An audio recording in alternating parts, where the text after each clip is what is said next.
Welcome to this week's edition of Low Country Spotlight. I'm your host, Margie Pizarro. So happy to be back in the Low Country after taking a week off of rest and relaxation. Glad to be back in the thick of things, and I'm even more happy that you have tuned in to join us to see all the wonderful things that we have going on in the Low Country. And of course, today's show is no different.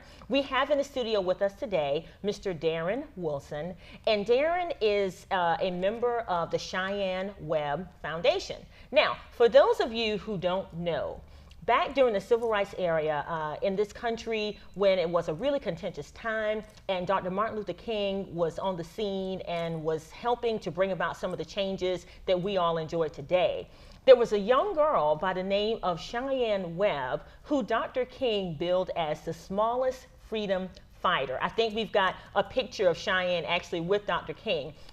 Cheyenne, from what I've been told, would sneak out of her house at nights to attend mass meetings at different churches.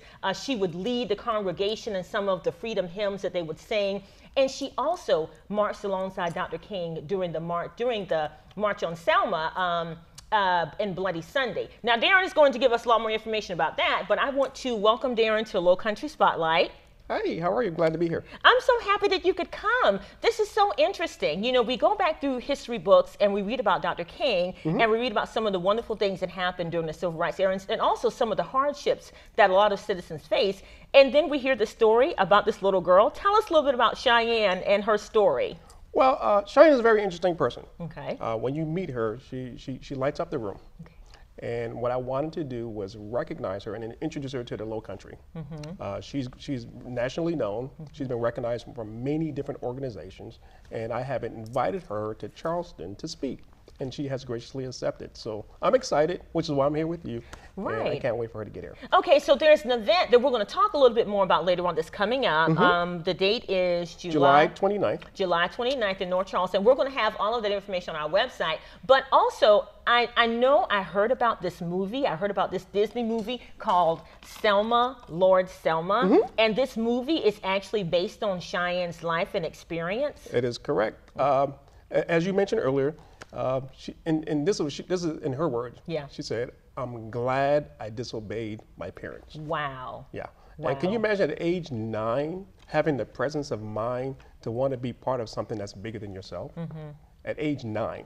So. What does she attribute that to? Where did she get that determination and that gumption and that gall to say, I see what's going on in the world and I want to help to make some changes? How did she come across that? She said that she knew within herself she was equal to everyone else. Yes. And that she wanted to be part of something that demonstrate that I'm not backing down, but I'm not being against something. Yeah. I'm going to be for something. Yeah. And that's why she's so special. Yeah, and I think that is such a lesson that we could learn today when you watch the news and all of the things that are going on in our society. Right. We can make a decision that we want to be treated equally, we expect that. At the same time, we're not going to be disrespectful to someone else. Exactly. Talk to us a little bit about that, even in the context of your experience today and things that you know, and how would you relate some of what Cheyenne did back in the 60s to what young children could even do right now? Right, very good question.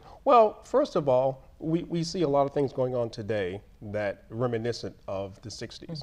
And one of the things we can attribute that to is during the 60s, the movement centered around not only respecting yourself, but respecting other people. Yes. And that was critical to the movement, that we respect other people while also promoting ourselves. Yeah. So the young people today, what I'm asking is, be respectful, put your head down, get your work done. Yes. And eventually, I promise you this, you will be recognized for the hard work that you've done. Yeah, and I'm sure that's a message that Cheyenne was probably taught by her parents. What do you know about her background and the way she grew up? Tell us a little bit about that if you can. Right. Well, in her autobiography, in her bio, she talks a lot about how she went to a segregated school, and then she went to an integrated school, and how the injustice of the integration that she felt and internalized. She was spat on, she was pushed down the stairs, and she didn't receive any type of assistance from the administrator. So she had to internalize this stuff. So one of the things that created the foundation was her willingness to you reach out to other youths and let them know that if you keep within yourself that spirit that I can do this, Yes. regardless of the adversities that you may face, that you're going to come out on top. I have this little blog post, and one of the things that I wrote today talked about reciprocity, meaning that reciprocity can come in so many different ways, whether it's influence, whether it's actions and behaviors. Right. And in order to receive good things, you should give good things. Exactly. And it seems that is what Cheyenne is telling us, and even though you may not be getting good things when someone, discriminates against you, or even be in a situation where someone actually spits on you, you can still give out the good, and eventually that good will come back to you. You think that's fair to say? That's exactly the point. Yeah. You may not get it immediately, but if you always concentrate on what you're for and not so much what you're against, reciprocity will occur. Yeah. Now tell us a little bit about the event that's coming up on July 29th. I'm glad you asked. Okay. Well, on July 29th, I want to do a celebration of healing. Yes. And on that night, Cheyenne will be the keynote speaker. It's going to be at Scott's Grand in North Charleston. Cocktails from 5 to 7. The program starts from 7 to 9. On that program, I'm going to be recognizing a police officer because I want everyone to understand that this is a unity. Yes. We're unified. We have far more things that we have in common that we have in differences. So I'm going to recognize a police officer. I'm going to recognize a firefighter. I'm going to recognize a military personnel. I'm going to recognize a business leader, and I'm going to recognize an unsung hero. Wow. The unsung hero is going to be a tearjerker.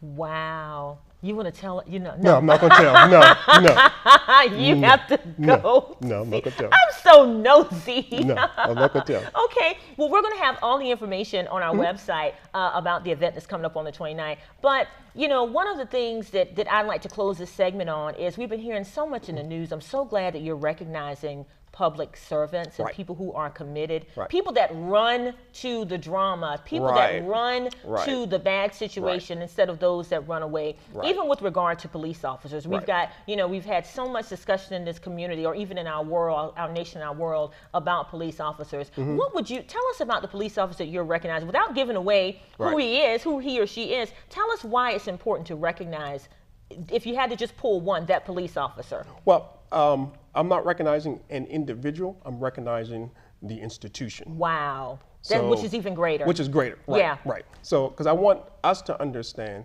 we love our police officers. Yes. We love our men and women in blue, and we Yes. respect what they do every day. Yes. And they don't hear that enough. Yeah. So. And I think that's wonderful. Who you're going to call when someone is trying to break in your house, when someone has stolen your stuff, when someone is threatening you, you're going to call 911. You're definitely not going to call Ghostbusters. Okay, well, Darren, it's been so great having you on the show. I'm so happy you're going to come back in a couple weeks and talk to us about some other things you've got going on, so we're looking forward to that. Thank you. We've been talking to Darren Wilson with the Cheyenne Webb Foundation. He has a wonderful event that's coming up July 29th. We'll have all the information on our website. Don't go anywhere. We've got more Low Country Spotlight coming right back.